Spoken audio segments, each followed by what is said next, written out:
Morning. तो आज हम लोग पढ़ेंगे राष्ट्रीय त्यौहार।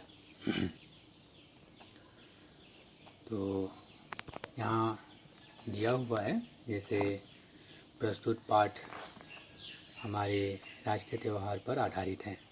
राष्ट्रीय त्यौहारों के माध्यम से हम सभी एकजुट होकर अपने राष्ट्र के प्रति प्रेम भाव प्रकट करते हैं, जिससे एकता की भावना बनी रहती है। तो बच्चों, भारत में बहुत सारे त्यौहार हैं और उन त्योहारों को अपने अपने तरीके से सभी मनाते हैं, लेकिन राष्ट्रीय त्यौहार हम सब मिलकर मनाते हैं, उसमें कोई भेदभाव नहीं होता।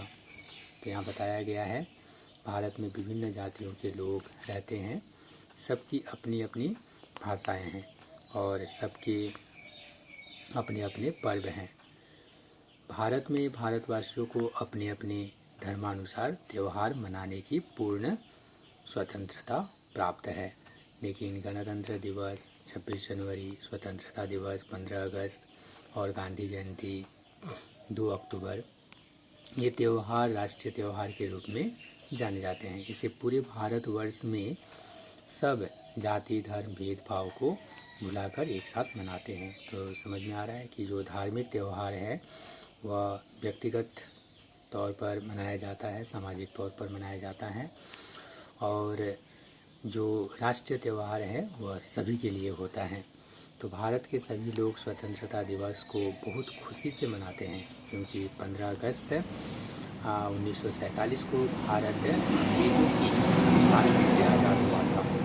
कई शहीदों की शहादत से हमने ये आज़ादी पाई है। इस कारण हम 15 अगस्त को धूमधाम से मनाते हैं। इस दिन भारत के प्रधानमंत्री लाल किले पर तिरंगा झंडा फहराते हैं और देश को संबोधित करते हैं।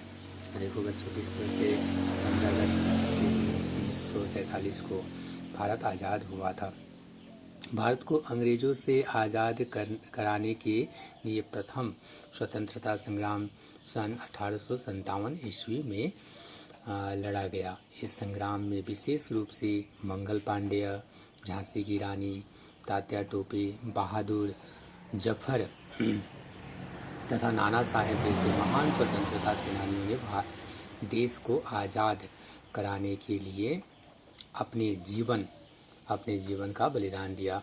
लगभग 90 वर्ष तक हजारों क्रांतिकारियों और स्वतंत्रता सेनानियों जैसे भगत सिंह, चंद्रशेखर आज़ाद, नेताजी सुभाष चंद्र बोस, लाला लाजपत राय, गांधी जी, सरदार वल्लभ भाई पटेल, नेहरू जी तथा देशवासियों ने देश को आज़ाद कराने के लिए बहुत कुर्बानियाँ दी और देश को आज़ाद कराया।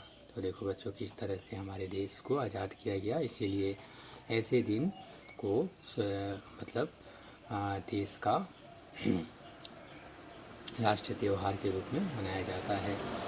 आज़ादी तो हमें प्राप्त हो गई थी, लेकिन देश की व्यवस्था को नियंत्रित करने के लिए कोई नियम तथा संविधान नहीं था, जिससे देश सुचारू रूप से चल सके। अभी तक तो अंग्रेज़ों की बनाई गई कानून व्यवस्था थी, जिससे देश चल रहा था, परंतु अब हमें देश और नागरिकों के लिए नए कानून, नए संविधान बनाने की ज़रूरत थी। इसी उद्देश्य से डॉक्टर राजेंद्र प्रसाद की अध्यक्षता में एक समिति गठित की गई, जिसमें नए कानून व नया संविधान तैयार किया गया। इस नए संविधान को 26 जनवरी 1950 में लागू किया गया, अतः 26 जनवरी को हम गणतंत्र दिवस के रूप में मनाते हैं। तो इस तरह से 15 अगस्त और 26 जनवरी 2 राष्ट्रीय त्यौहार हमारे पास तैयार हुआ। 26 जनवरी के दिन प्रत्येक राज्य की राजधानियों में विशेष समारोह होता है। जगह जगह सभाएं होती है, स्कूलों विद्यालयों में कार्यक्रम आयोजित किए जाते हैं। देश की राजधानी दिल्ली में इंडिया गेट पर 26 जनवरी के दिन इस उत्सव को देखने स्त्री पुरुष बच्चे बूढ़े सभी एकत्रित होते हैं। तो आप लोगों ने दूरदर्शन में देखा भी होगा कि बहुत धूमधाम से 15 अगस्त और 26 जनवरी मनाया जाता है, जहाँ भारतीय संस्कृति की झलक झांकियों की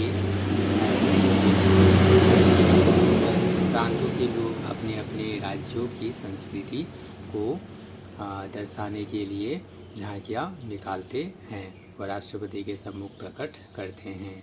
इस दिन प्रधानमंत्री इंडिया गेट पर शहीद सैनिकों को श्रद्धांजलि अर्पित करते हैं। फिर विजय चौक पर राष्ट्रपति विशेष मंच पर खड़े होकर परेड की सलामी स्वीकार करते हैं। तोपों व टैंकों की भी झांकी निकलती है। फिर स्कूल के बच्चे अपना सांस्कृतिक कार्यक्रम पेश करते हैं। सभी जुलूस राष्ट्रपति के सामने से होकर गुजरते हैं। आसमान में उड़ता के आनंदित हो उठते हैं। बच्चे रंग बिरंगे गुब्बारे आकाश में छोड़कर अपनी प्रसन्नता प्रकट करते हैं। राष्ट्रपति इस अवसर पर बहादुर बच्चों को उनकी बहादुरी के लिए तथा जवानों को उनकी वीरता के लिए पुरस्कार से सम्मानित करते हैं। सायंकाल के समय राष्ट्रपति भवन, संसद भवन, इंडिया गेट, अन्य सरकारी भवनों को रोशनी से जगमगाया जाता है। बिल्कुल दिवाली की तरह लगता है उस दिन। 26 जनवरी का त्यौहार देश प्रेम, एकता व भाईचारे का संदेश देता है। हमें गर्व है कि